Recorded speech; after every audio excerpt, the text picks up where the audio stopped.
eu cheguei lá, foi triste. O meu maior incentivador faleceu. Desculpa, teve um infarto. Meu pai veio me dar notícia.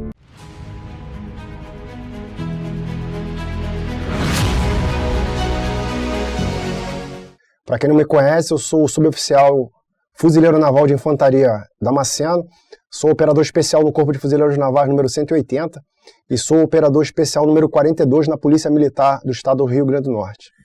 Com muito orgulho, eu nasci e fui criado na Vila Kennedy, na zona oeste do Rio de Janeiro. Meu pai criou 4 filhos nesta comunidade. Você nasceu em que dia e que ano? Nasci em 29 de outubro de 1975.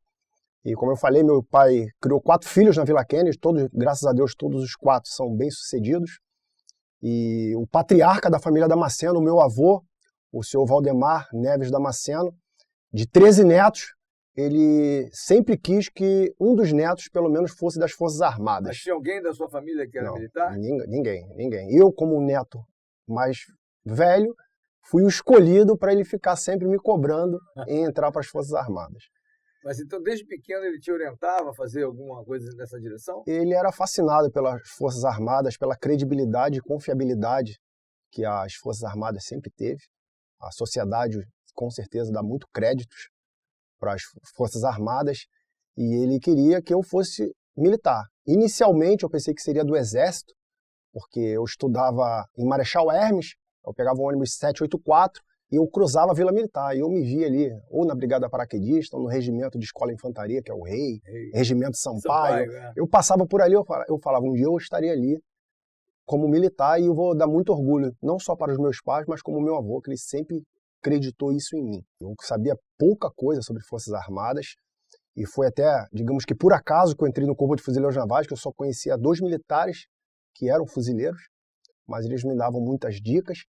E então a minha saudosa tia, Valdete, ela trouxe 2 inscrições, uma para mim e uma para o meu primo, o seu filho, e comecei a estudar para ser fuzileiro naval, comecei a me aprofundar. Nós não tínhamos o advento da internet com essa facilidade de informações. Antigamente nós só tínhamos a Folha Dirigida ou o Jornal dos Esportes, não sei se você lembra, tinha uma folha rosada. Então eu comecei a estudar. Aliás, todos os concursos saíram os resultados no Jornal dos Esportes. No Jornal dos Esportes. Isso. Então eu comecei a estudar para ser fuzileiro naval, eu sabia que era uma tropa de elite, eu sabia que o treinamento era um dos mais duros do mundo, mas eu me aventurei e comecei a estudar. Infelizmente, meu primo não passou e eu passei. E o concurso, para mim, assim, todo o processo seletivo, para algumas pessoas é um mar de almirante, tranquilo, e para outras pessoas não, a gente tem que subir o Everest. Então, o meu, eu tive que subir o Everest. Cada etapa do processo seletivo, eu tive alguns sofrimentos. Mas por quê? Faltou preparo físico? Não. Exemplo. O primeiro teste foi a prova. Então, eu lembro que eu fiz o concurso em janeiro de 1993. Aquele período de férias escolares. Então, eu peguei aquele novembro, dezembro e janeiro e comecei a estudar. Quem conhece Bangu, Vila Kennedy, depois do sol, depois do Saara, na escala de calor vem a Vila Kennedy. Verdade, comandante. E eu ficava trancado no quarto, me sentia dentro de um cativeiro. Eu ficava estudando. Diz que Bangu ganha, hein? Bangu e Vila Kennedy ali é verdade. E eu ficava estudando dentro do quarto, que eu sempre quis fazer homenagem ao meu avô. E meu pai trabalhava pra caramba, ele sempre foi da área de comércio, ele me incentivava bastante. Mesmo a gente vindo de comunidade, meus pais sempre colocaram na nossa cabeça que, através dos estudos, as portas iriam se abrir para a gente. Ali você tinha 18 anos. Eu tinha 17. 93? 17 anos. 17 anos. Você nasceu em outubro, né? Em 17 anos. E a gente estava estudando, naquele calor, eu sabia que eu ia passar na prova, então por que eu subi o Everest no meu processo seletivo? A prova foi tranquila, eu passei na prova. Fui eu acho que era Portão 7, na Praça Mauá, tinha um posto de recrutamento. Lá havia a relação dos aprovados. Eu não tinha esperança. Olhei, quando eu vi meu nome, eu fiquei tão assustado que eu pedi um rapaz que estava ao meu lado, pode repetir o nome que está aqui? Confere aí para mim. Confere aí para mim, ele falou meu nome. Eu vou usar até uma expressão que a gente falava muito no Toneleiro, aí eu saí correndo pelo centro do Rio como se louco fosse, desesperado para voltar para Vila Kennedy para poder falar para os meus pais e principalmente para o meu avô. Os meus pais são importantíssimos na minha vida. Só que o meu foco era dar esse orgulho ao meu avô, eu era o primeiro neto. Fui lá, avisei para ele, o velho ficou louco, me abraçou, falou que já era o orgulho da família. Passamos.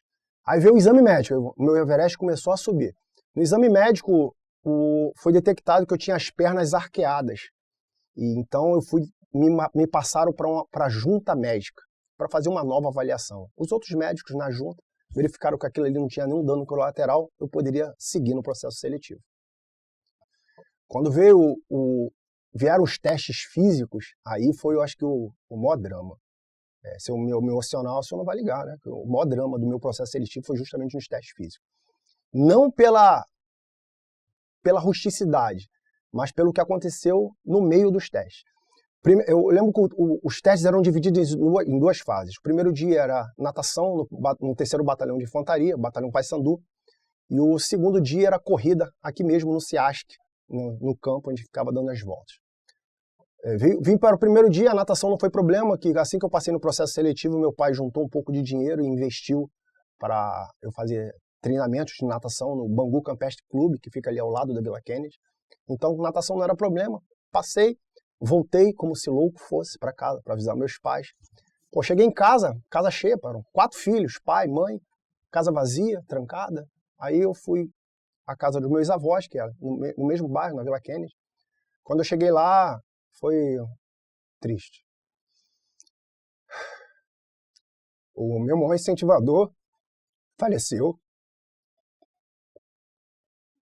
Desculpa, teve um infarto.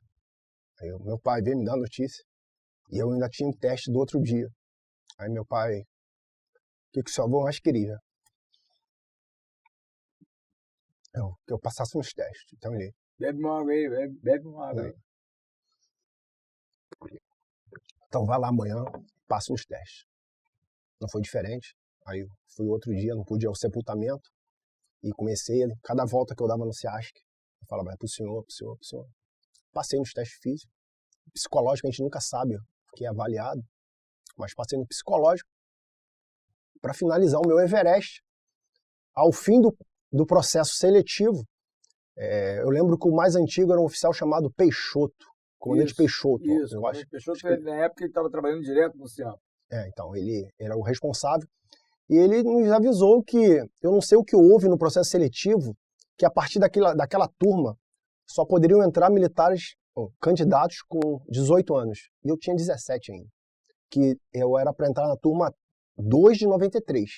Não sei o que houve durante o processo, mas ele falou para todos os candidatos que existiriam 3 relações.